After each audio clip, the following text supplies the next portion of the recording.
My dad was a pastor when I was a kid, and my mom was a strong Christian. And I thought, I can't attain that. I can't be my dad. I can't be these great Christians that I see my parents being. So I kind of rejected it and went my own way. When Jody and I met, we were both young. She was 17, I was 20, I think 20 or 21. But we thought that this feeling was enough, and it would last, and it would carry us, and everything else would kind of sort itself out. When I decided to go back to church, it was more out of a sense of just kind of frustration with what I'd been living through, and feeling like I'd just been chasing these sort of empty things.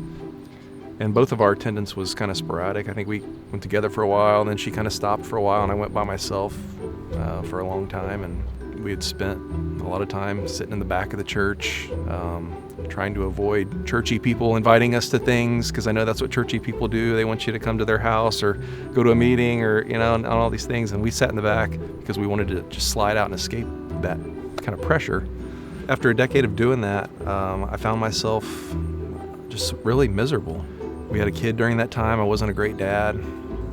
We talked about divorce at one point, but we decided we would stay together and try to work on things. I didn't do a great job of working on things. I would make some changes and then change back to old habits. In 2010, my sister passed away. She was my younger sister. She was 31 years old. She had a short bout with cancer. My sister was a really strong Christian. And when people got up at her funeral and spoke about her, it was eye-opening to see how many lives she had touched. I started to look at my own life and think, I need to make a change. One of the things that we identified that was an issue in our life was our marriage. It had gone through some really hard times and was at a pretty low point. So we spent a lot of time this sort of season of confession where we just put everything out on the table. Like, here's all my shortcomings. Here's what a terrible spouse I've been over the last 10 years.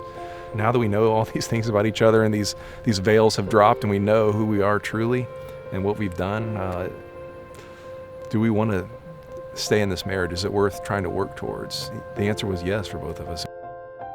Where we were becoming better spouses, and we had really humbled ourselves and had been working towards our marriage and making a lot of progress.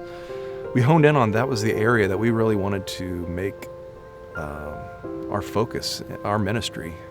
Through a woman in our life group, I got connected to a small newspaper here and started writing a column about my failures as a husband and as a spouse, and in the hopes that it will help people.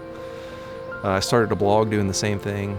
And we started doing premarital coaching. I feel like I've cultivated this humble spirit, and I'm trying to be joyful and just live each day like it could be my last.